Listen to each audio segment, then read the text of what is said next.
After waking up with a jolt, the girl lay in bed for a few seconds longer, reaching over the switch on her bedside lamp.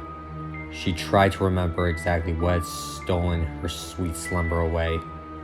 When she couldn't, the brunette swung her legs over the side of the bed and heaved herself up, checking the time on her phone.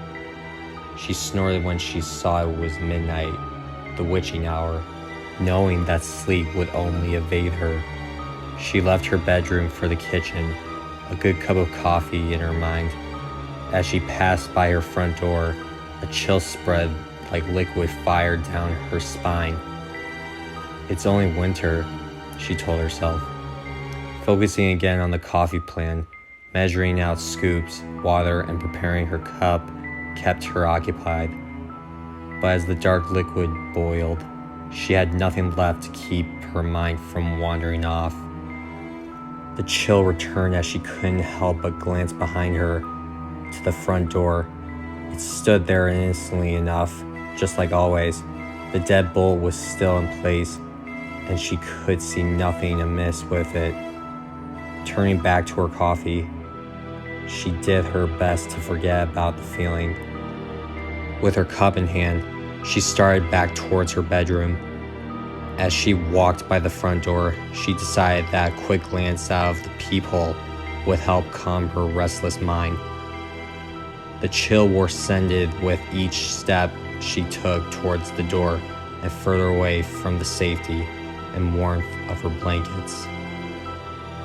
She pressed her empty hand against the cold metal door and took a deep breath before leading her eye to the peephole. At first, she could only see an inky blackness and somehow seemed to swirl in itself. When she blinked in surprise, the void melted away. She wished it hadn't. In its place, there stood what she could only guess was once a man.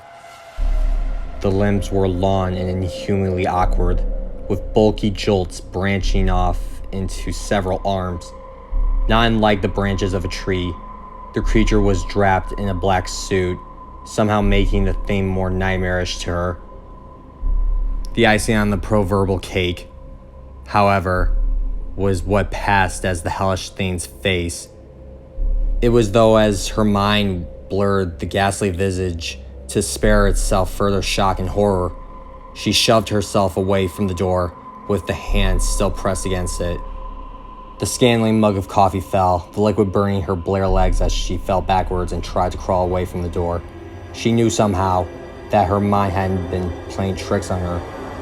As she crab-walked away from the door, she watched as the tendrils as black as the void she saw first snake around through the cracks. The girl was trapped between the instinct to flee and the gut feeling to not turn her back on the door. When the door jolted, the urge to flee overcame her, and she slipped in the burning liquid as she tried to make it back to her room. She knew deep down that she was trapping herself in a corner, but she had to get away from the door. The girl was halfway down the hallway when she heard the previous locked door creak open. She screamed and slipped into a wall, cracking her chin on it and stunning her. After that, there was only blackness. Nicole? A warm male voice snapped the woman out of her trance. As she turned around, she was met by one of her sister's doctors. She nodded, not sure if she should say anything or even if she could find her voice, if she did have something to say. That morning, she had gotten an urgent phone call from the hospital saying that her sister Lindsay was there.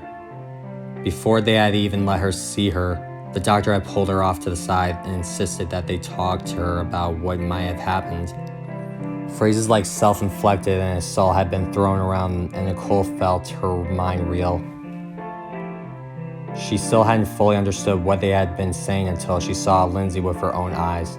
Her little sister had a bandage wrapped around her head, covering both of her ears as well as her eyes. They said it was to keep her now deadened eyes from drying out and to try and keep infection out of the wounds Lindsay had made to her ears.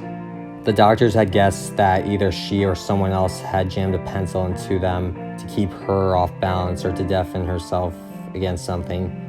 There was the mix of first and second degree burns on her hands, legs, and feet from what was assumed to be the coffee her neighbors found slipped all over the entry to her apartment. As Nicole walked into her sister's hospital room the first time, she thought she had spied the silhouette of a man in the window. That she knew was impossible. Her sister's room was on the third story of the hospital.